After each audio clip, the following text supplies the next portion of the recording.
Well, good afternoon.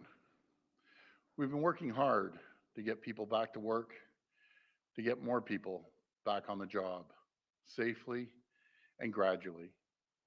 And today, we call back the House to pass important legislation as we continue to reopen the economy.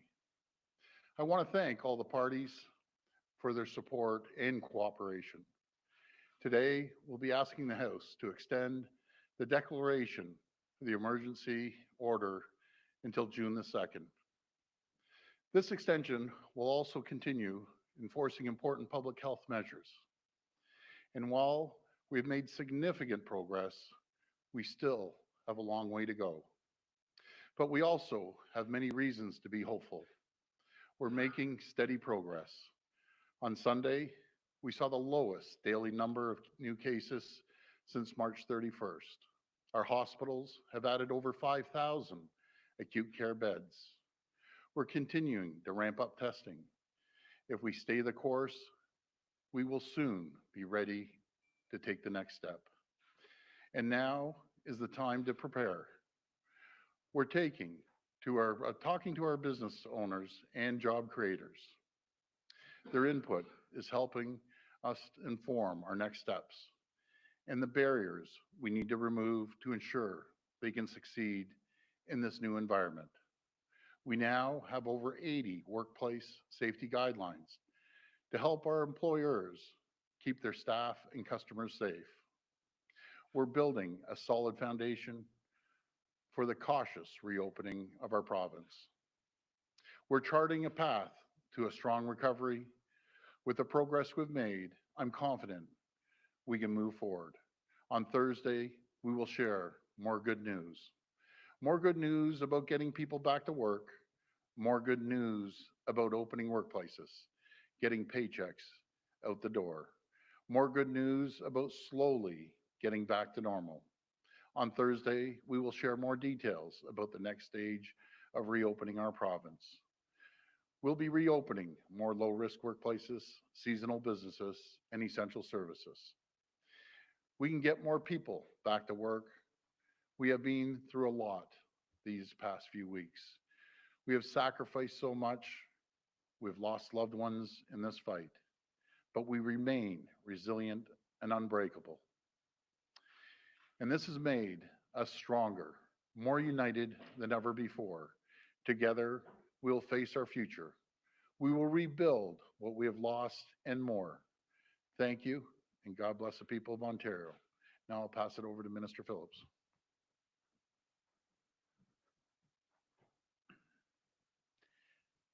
Thank you, Premier. Throughout COVID-19, Premier Ford has talked about the Ontario spirit. It's the Ontario spirit that drives our healthcare heroes to provide outstanding care amidst a global pandemic. It's the Ontario spirit that inspires the small business owner to retool their operations to produce essential medical supplies. And it's the Ontario spirit that motivates community volunteers to check in by phone with seniors in their community. Our province sees the light at the end of the tunnel because regular people are stepping up and making a difference. And as the Premier says, all of the credit goes to them. We are going to trust the people of Ontario to continue to listen to the advice of our health and science professionals to make the reopening phase a success. We are listening to the people, employees, employers, unions, and not-for-profits about the unique impacts and needs of their regions and their sectors as a result of this global pandemic. Their feedback will inform how to reopen the province to ensure people can thrive and businesses are stronger than ever. Many people have already visited ontario.ca/reopen to provide their input.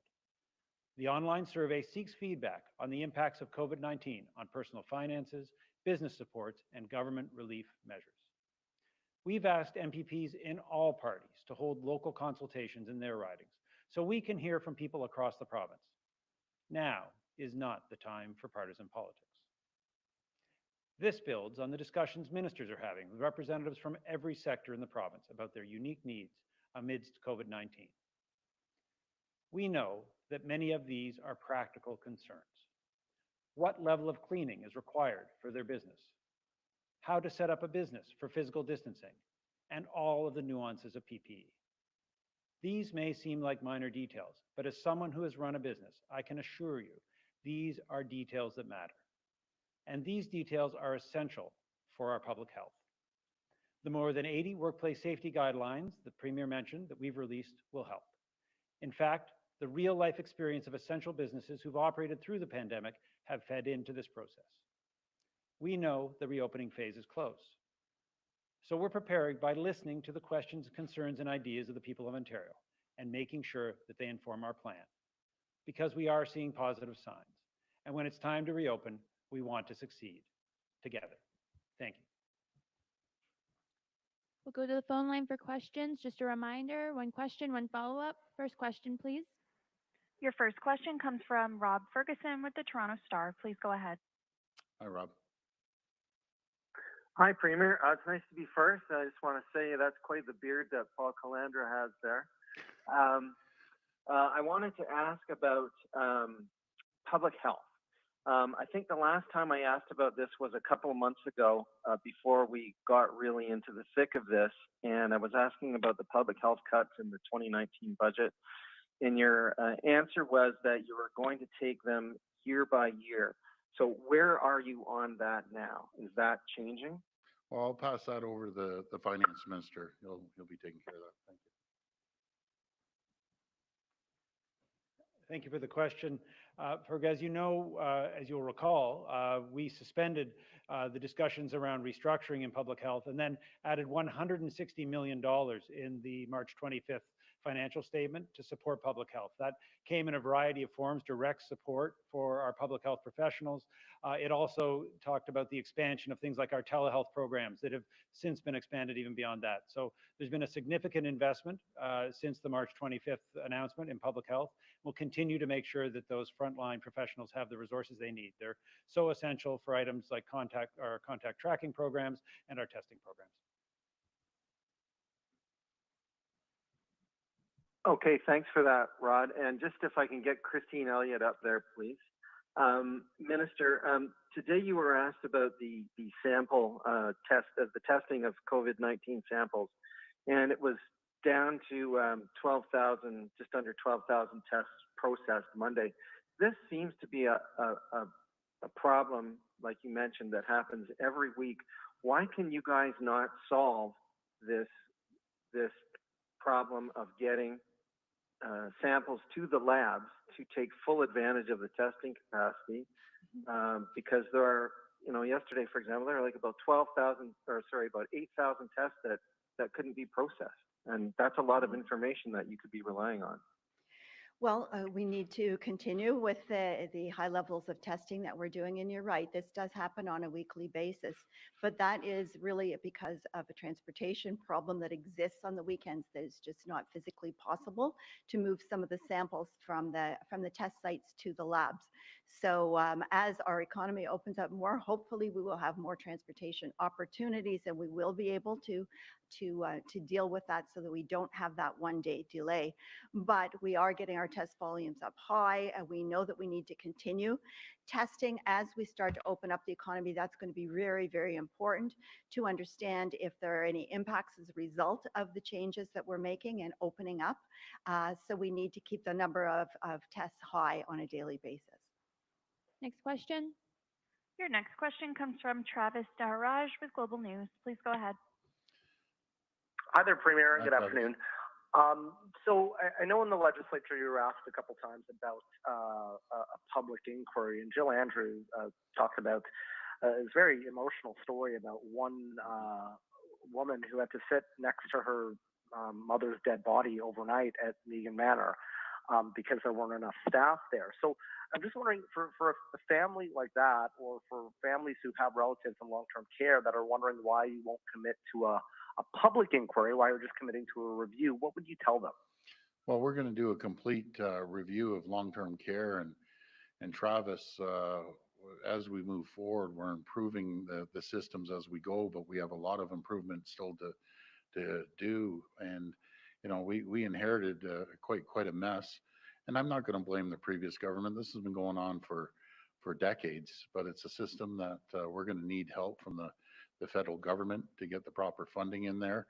And, I've always said 2% of the people in long-term care out of 78,000 patients have been infected. And in my opinion, that's 2% way too many. We shouldn't have any infections, and we're going to do everything we can. We'll not spare a penny to make sure we correct the problem in the 176 homes that are infected out of the 626. It's a system that's broken. Are we making improvements every single day? Absolutely, we're making improvements. Are we learning a tremendous amount through this crisis and this pandemic? Absolutely, we are. And we're going to make sure we make the appropriate changes. And we look forward to the support of the opposition parties in supporting us, because we all play a role in working together and getting this resolved. Next question is for the finance minister. I'm just wondering, I know the Premier teased a big announcement coming on Thursday, which is likely going to be very good for businesses, more reopening. But do you have an estimate, a figure on how much revenue the province has lost as a result of the virus thus far? Travis, in the statement, and you recall that unique among Ontario governments, we did bring forward a statement that reflected at that time our view of the impacts of COVID-19. So on March 25th, we brought forward a statement that indicated about a $6 billion impact at that time. Obviously, the situation has evolved and continues to evolve. One of the things that we did put into this year's one-year financial plan was a $2.5 billion contingency, and that's because we knew that there could be further challenges as the situation evolved. I will provide updates, as you know that I do, each quarter. I think the next one's going to be in August, where we'll make sure that for the media and for the people of Ontario, we're transparent about the status of the province's finances. And we've also said that we will have a full budget by November 15th. At that time, we're hopeful that we'll be able to look at the full picture. Right now, we're in the midst of this global health crisis and, of course, the economic crisis that followed. So we're hopeful that by the time of that November 15th budget, we'll be able to bring forward new numbers that reflect the impacts of this global crisis. Next question. Your next question comes from Mike Crawley with CBC News. Please go ahead. Yes, hi. My first question is to the Premier. Premier, SARS killed 44 people in Ontario, and there was a public inquiry. Elizabeth Wettlaufer killed 8 people in long-term care homes. There was a public inquiry. At Walkerton, 6 people died. There was a public inquiry. At Ipperwash, the OPP killed 1 First Nations demonstrator. There was a public inquiry. So far, COVID-19 has killed nearly 1,800 people in Ontario. Why won't you commit to a public inquiry? Well, what we want to do is make sure we get through this and support people in long-term care and right across this province. We're going to have reviews right across the board, no matter if it's a procurement system or if it's long-term care. We'll make sure we review it from top to bottom.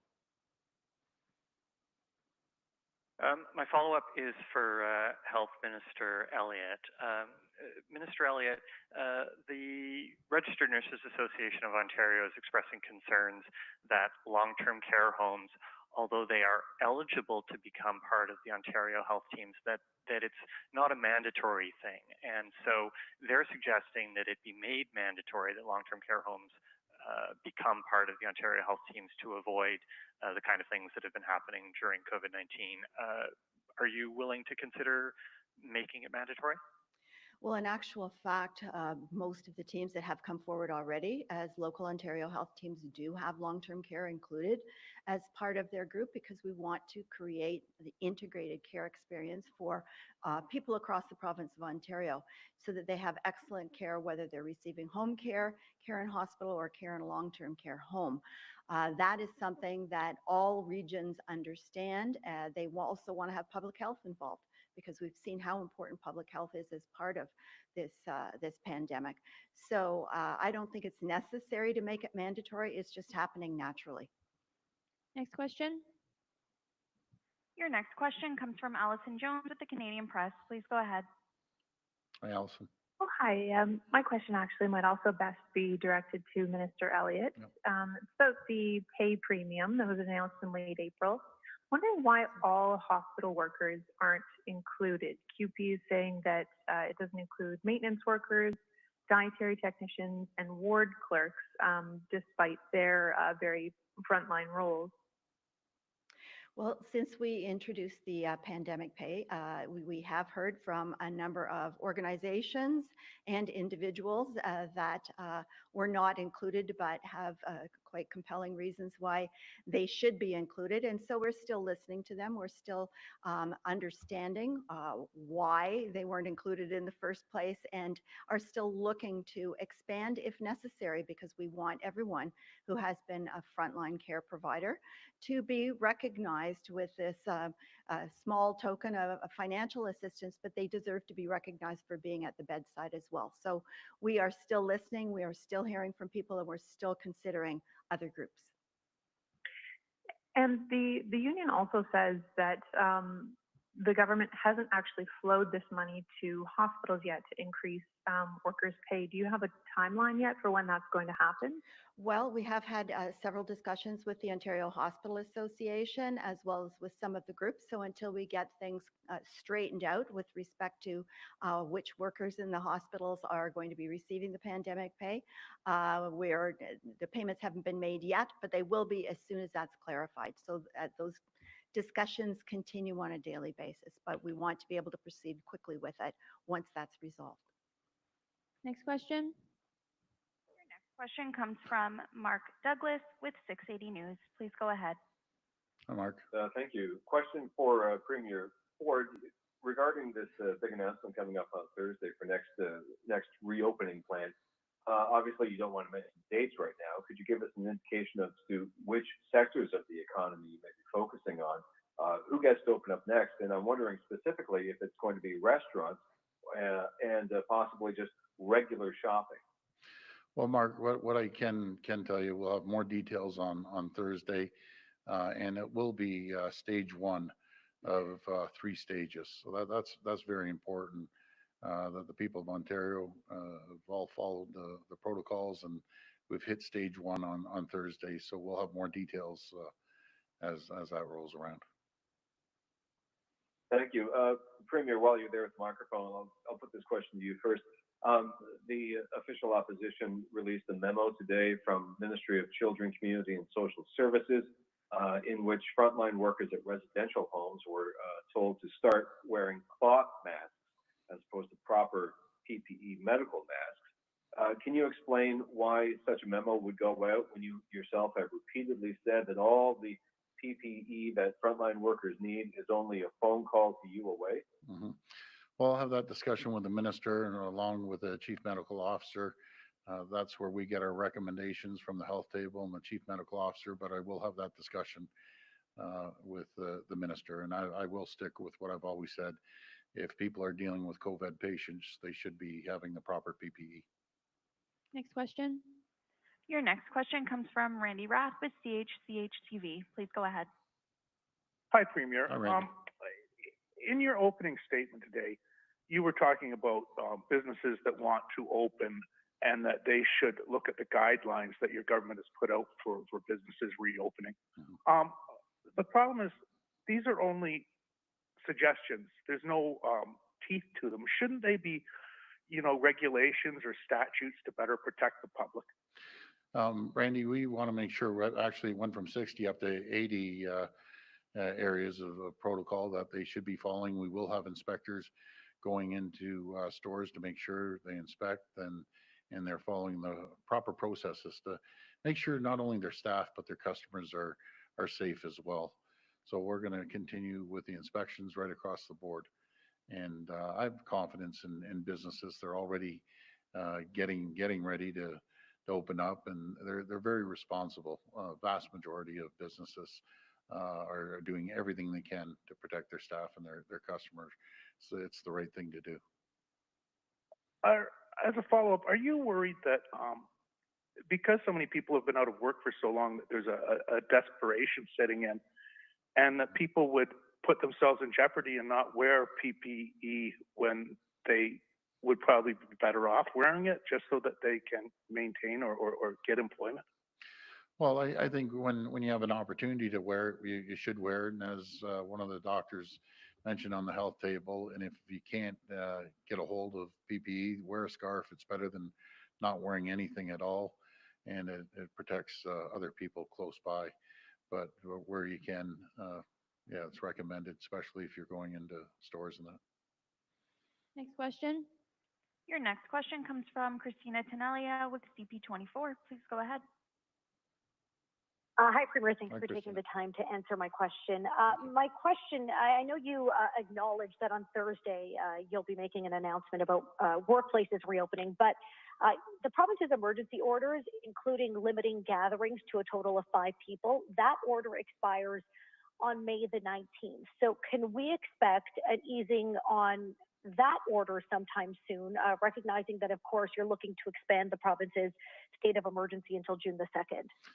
Christina, we'll be having more to talk about on Thursday about that, and we're in full discussion with the chief medical officer regarding the numbers, if we're going to move it from 5 to 10, but that will be the chief medical officer's call. And Premier, I know you've obviously made it clear that there is a need for a review of long-term care homes in the province, but retirement homes and group homes like Participation House have also, as you know, been hard hit. And those are congregate settings that are not included under the Ministry of Long-Term Care. As you know, they're included under the purview of 2 separate ministries. So what about group homes and retirement homes and a potential review? Well, they're going to be under the review as well. Well, we have a lot to review, and there's, as I've said, Christina, they've seen a lot of cracks in the ship, and sometimes that happens when the crisis hits us, that we realize where things can be improved, and they really stand out. And the people at Participation House, I just want to thank everyone that went in there to help out. They're great people, but anyone with congregate living, we will be doing a review from top to bottom. Next question. Your next question comes from Cynthia Mulligan with City TV. Please go ahead. Cynthia. Hi, Premier. So we're getting so much closer to opening up with stage 1. My question is, we still don't have a proper understanding of how widespread COVID-19 is in the community, people who never showed any symptoms at all. Why haven't we started random community testing so we can create a baseline, so we can see what the impact of opening up the economy would be? Well, our number one priority right now, Cynthia, is to make sure that we get all long-term care residents and healthcare workers tested. And I said in the House today that hopefully it'll be early next week, but we're really shooting for the end of this week. And I have confidence that the health table will get that done. And then we're going to start continuing to work on anywhere that has congregate living, and then do the random testing. Cynthia, I agree. We need to do that random testing as well. So as soon as we work on the emergencies, and right now it's long-term care, we will make sure that we have the opportunity to randomly test and also track and trace as well, which is important. Okay. And I know you've got the big announcement on Thursday, but I have to mention we are getting so many emails from dog lovers who are begging for their dog groomers to be able to take in their pet. They say they wouldn't have any contact with them. And people in campgrounds with trailers, and they're wondering when they could possibly go to their trailer park. Can you give them any sense of optimism in these 2 areas? Well, I can give them optimism. I just can't tell you until Thursday. But Cynthia, I've been getting the same calls about the campers and trailers, and what I'm hearing is, it's not fair. You're letting cottagers go up north, but as far as they're concerned, that is their cottage, the camper or the trailer. And some people, and what I understand as well, is the snowbirds come back and they're down in Florida for 6 months, then they go up north and be at a cottage or their trailer up north. So we'll have some positive news coming out very shortly on that, because it's about fairness, and we have to be fair to the people that own the trailers and the campers as well. This will be the last question from the phone line. Your final question comes from Omar Sachedina with CTV National News. Please go ahead. Hi, Omar. Premier Ford, good afternoon. We're hearing that there are enough testing kits in the system. So, especially as there's talk of a second wave, is it time to discuss the possibility of opening up the criteria so that everybody who wants to get tested can be tested? Well, right now, even through the drive-through, I'll use Rexdale, my area, Tobico North, up by Humber College. You can drive through and get the test done. So as much as we are focusing on long-term care, you show symptoms, then I would highly recommend that you go get tested. And there's quite a few drive-through test facilities throughout the province, but I'd highly recommend getting tested. Okay, and as a follow-up, I was just wondering if you could just answer whether there is a discussion about expanding their criteria. And I'm still struggling to understand, and so have many of our viewers, about why Ontario has not been able to hit capacity in terms of testing. I know you spoke about talking with the various public health units who are not stepping up. Minister Elliott just talked about transport issues, but here we are, almost 8 weeks in since the lockdown. Ontario's not hitting the capacity that it can test, and people are just wondering why that's not happening yet. I mean, the transport issues certainly can't be something that just popped up last weekend.